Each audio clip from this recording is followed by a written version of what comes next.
عليكم ورحمة الله وبركاته. اللهم صل وسلم على سيدنا محمد.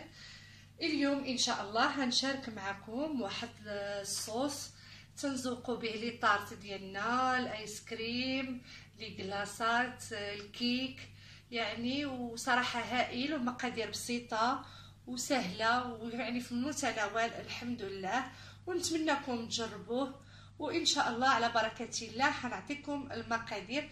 عندي كاس ديال العنبه ديال سنيده، عندي كاس ديال الماء، عندي معلقه ديال النشا، عندي واحد الفلو ديال الفريز، وعندي النكهه ديال الفريز واختياريه نكهه الفريز، واللي بغى يزيد الملون يزيدو ماشي مشكل. وهنمشي معكم على بركه الله باش تشوفوا الطريقه بسيطه وسهله.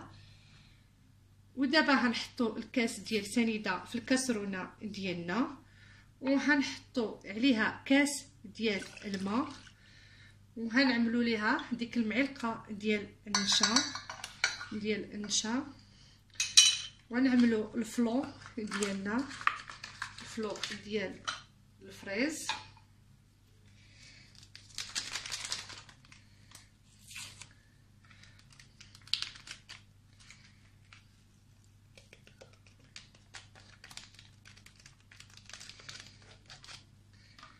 وهنعملوا معلقه ديال الروح ديال الفريز، واللي تيبغي يدير الملون يديروا، صراحه تيجي هائل وتيجي غزال.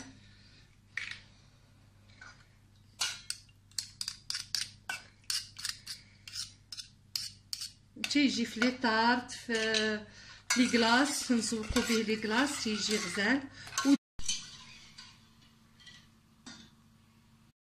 ودابا حطيناه فوق النار، غنبقاو مستمرين تحريك حتى يطيب لينا داك النشا اللي مع السكر، ما يبقاش لا تقطعات ولا حتى شي حاجه. وهنستمر حتى يبدا يتقل ليا الخليط ديالي على بوطه مهيله، ماشي نار عاليه.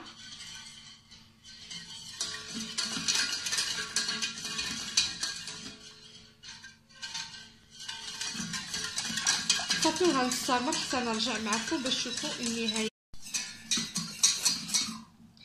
ودابا فاش تيولي لينا بحال هكا جد الغليان، تنحاول نهز الكاسرونه من فوق النار ونضربها مزيان، ونرجعو عاوتاني لفوق البوطه.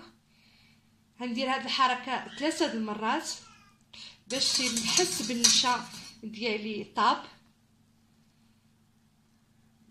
دابا ها هو طاب ليا عاوتاني، طلعت ليا الفقاعات. دابا هنهزو وهنضرب السيروب ديالي الصوص.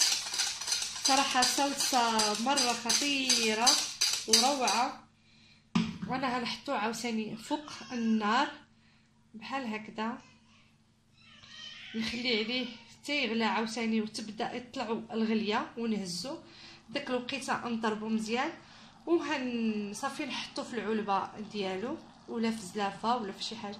ها هو طلعتو الغليه. دابا هنهزو هنحركو مزيان، انا كنحرك فوق البوطه معليش على الازعاج.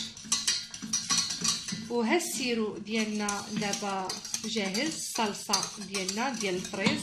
انا راه ما درت فيها لا ملون لا حتى شي حاجه، يعني جاتني طبيعيه بحال هكذا.